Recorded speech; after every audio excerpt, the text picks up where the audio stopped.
O PT continua com a sua incompetência administrativa, enquanto perpetua sua velha euforia partidária, demonstrando uma habilidade impressionante em culpar os outros.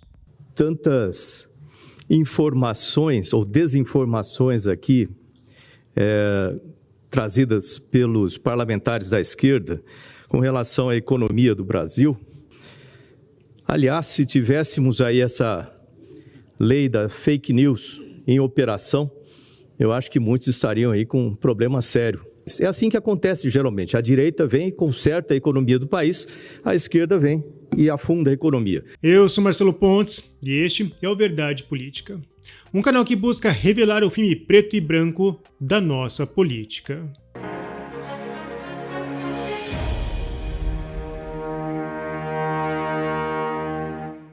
Três importantes temas foram levantados por senadores no plenário no dia de ontem. E vamos começar do menos importante para o mais importante. Do meu ponto de vista, é claro. O ministro Haddad insiste em dizer que herdou problemas do governo anterior. E isso não é nenhuma surpresa. Quem conhece o PT sabe que seus políticos não se mantêm por boas ações, mas sim desqualificando os seus adversários. É como aquele colega de trabalho que nunca se destaca pelo próprio desempenho, mas sempre procura apontar os erros dos outros para parecer mais competente. Quem acompanhou a CPI da pandemia reconhece o talento petista em manipular a informação e criar panfletos políticos e fofocas aos modelos casos de família.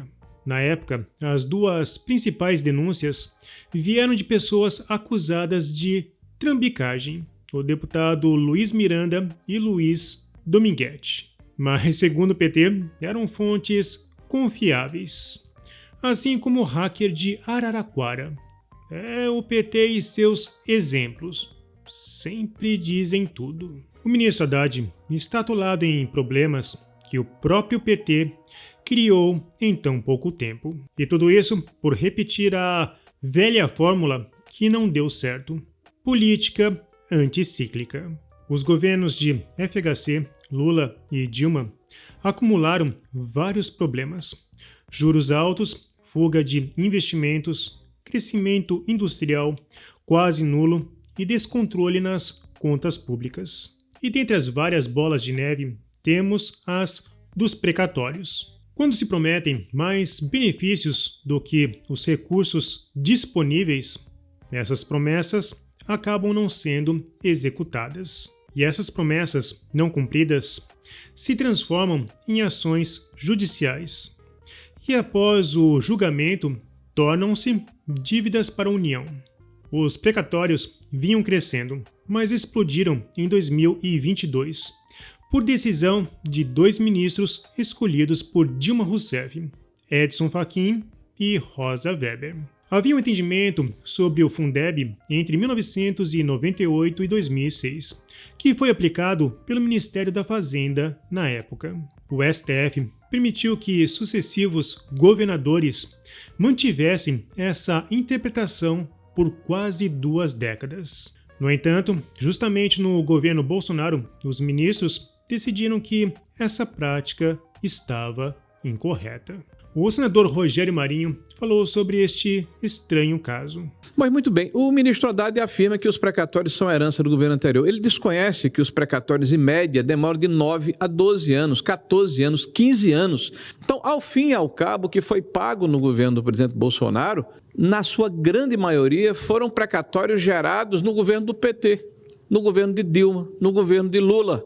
O grande precatório que explodiu, e o ministro Guedes já falava em meteoro naquela época, em 22, e que foi votado pelo Supremo Tribunal Federal em 2021, foi o precatório do Fundef, que começou em 1999, na época de Fernando Henrique Cardoso, e teve ações subsequentes em 2001 e 2002 no governo do então presidente Lula. E essa dívida só apareceu, ou só estourou no colo do cidadão brasileiro, do contribuinte, em 22, coincidentemente, senadora Damares, no ano da eleição, invertendo uma curva histórica que existia no Brasil, de que o Supremo Tribunal Federal Todos os anos apresentava 50 milhões, 70 milhões, no máximo 100 milhões de reais. E naquele ano de 2021, trata de um precatório e apresenta para o ano subsequente de 16 bilhões e 700 milhões de reais. Quer dizer, mais de 5.600% de aumento. O segundo tema entra dentro do contexto da definição fascista. Ministros do STF debateram se configura crime contra a honra ofensas trocadas por parlamentares. A queixa-crime foi aberta pelo deputado federal Gustavo Gayer contra o deputado José Nelton, que em entrevista em um podcast chamou o colega de nazista, fascista e idiota. Bom, a esquerda faz isso o tempo todo. O problema é sempre a aplicação de 2 pesos e 2 medidas. O ministro Flávio Dino afirmou que chamar os outros de nazista ou fascista no contexto político é normal. Eu considero que a palavra nazista-fascista não possui o caráter de ofensa pessoal ao ponto de caracterizar calúnia, injúria, difamação.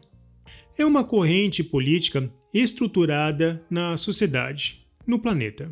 André Marsiglia destacou a incoerência do ministro. Se o ministro Flávio Dino considera até nazismo parte do debate público, como aceitar que considere como intoleráveis os que discursam contra a democracia, instituições e governos?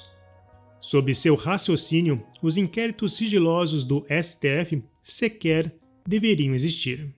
Infelizmente, muitos já esqueceram do deputado Daniel Silveira, que continua preso por fazer uma pergunta e sugerir jogar ministros na lixeira.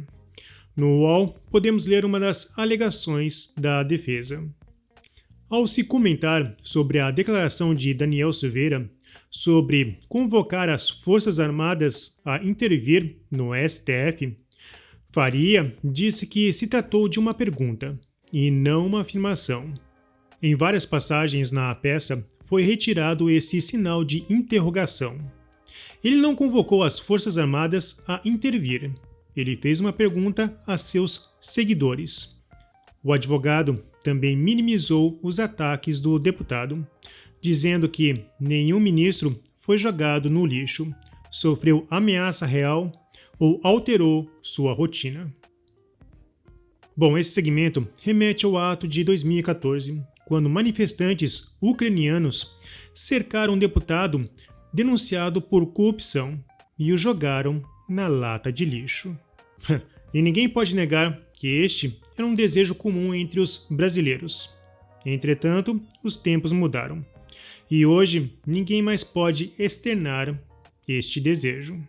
Mas se o governo pudesse ler os nossos pensamentos, os pensamentos dos brasileiros, faltaria cadeia no país. Todo o contexto da fala de Daniel Silveira possuía elementos igualmente políticos. Mas, segundo o entendimento do STF, sugerir jogar um ministro no lixo pode incitar um desejo. Mas essa incitação não ocorre quando um político chama seu adversário de nazista ou fascista.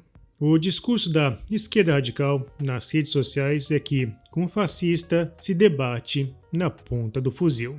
Em 2019, um grupo de WhatsApp em uma universidade de Alagoas tratou com muita normalidade fuzilar e depois queimar direitistas. Tiro na cabeça, no peito e queimar corpos por garantia é a pregação da esquerda atrasada. E como deveríamos tratar o caso de Glauber Braga, que falou em aniquilamento de liberais e fascistas de plantão.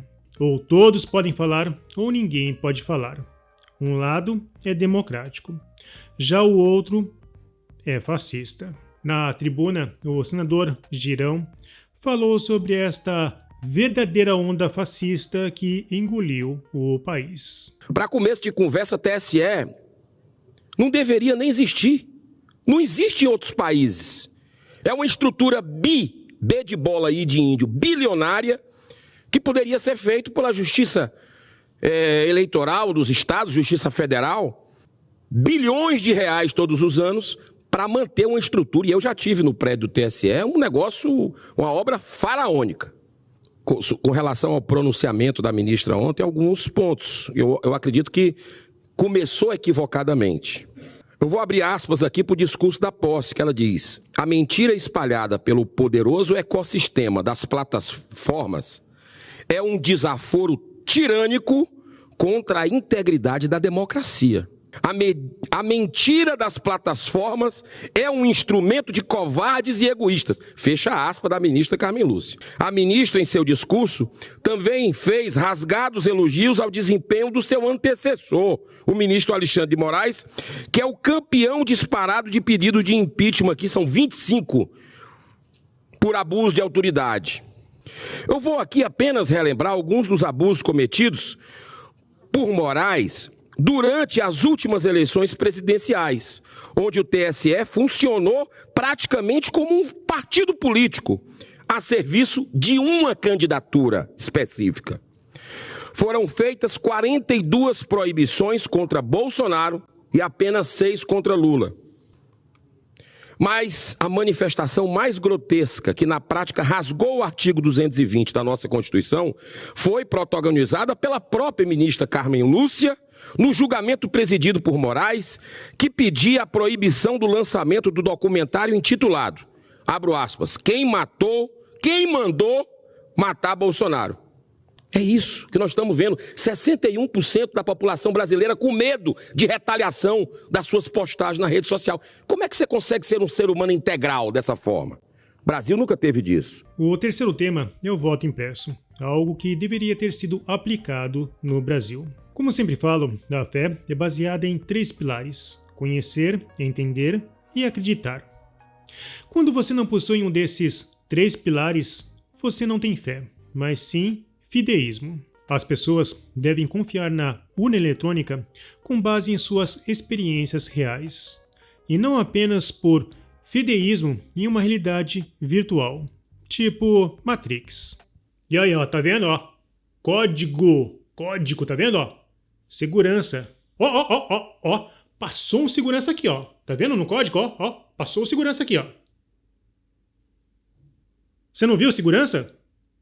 Como assim você não viu segurança? Pega o cacetete aí. Na Índia, a oposição denunciou que as máquinas que colhem o voto eletrônico são fraudáveis. Por isso, eles pediram a implementação de um sistema de contagem de votos impressos.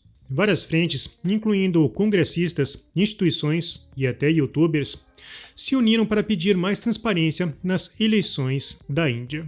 Nomes importantes afirmaram não confiar no resultado das máquinas. Mesmo diante da divergência entre os números de boca de urna e o resultado final, lá também existe um martelo alegando que as urnas são invioláveis. Mas a grande diferença é que ninguém vai preso na Índia por questionar o sistema eleitoral. Já no Brasil, o STF parece querer impor o fideísmo eleitoral, ao estabelecer punições para quem questiona a integridade do voto eletrônico. O senador Esperidião Amin comentou sobre esse novo capítulo na história da democracia indiana. Eu venho aqui para fazer uma reflexão pública a respeito da maior eleição do mundo. O que poucos comentam é que a Índia usa urna eletrônica, com voto impresso. Senador Bagato, o senhor tem ideia de quantos partidos existem na Índia? Quantos eleitores sussurrou o campeão das expressões mais eruditas do dia, o senador Rogério Marinho?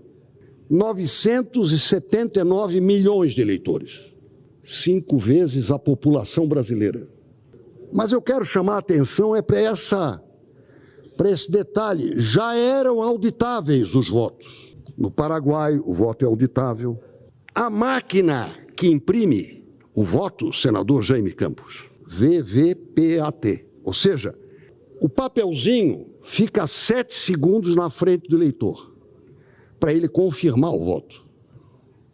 E depois submerge sem... Senador Marcos Pontes, que pena que o senhor não inventou isso para nós. Era o que estava escrito na lei. na emenda do Bolsonaro, que eu ajudei a aprovar em 2015. Portanto, a ideia não é nova. Mas agora surgiu um fato que para nós, senador Cleitinho, seria extravagante. A urna eletrônica e o voto auditável impresso é pouco para a Índia. Os partidos de oposição, senador Rogério, aqui estão dormindo. Lá eles estão pedindo que a eleição só seja proclamada depois de auditados todos os votos. Mas a oposição lá acha pouco, acha que pode estar havendo fraude e ninguém foi preso. Democracia é convencimento, e qualquer um que use a força do Estado para convencer é oficialmente um ditador. Bom, se você achou esse vídeo importante, vamos bater a meta de 300 comentários e 3.000 curtidas. Assim, ele poderá chegar ao maior número de pessoas.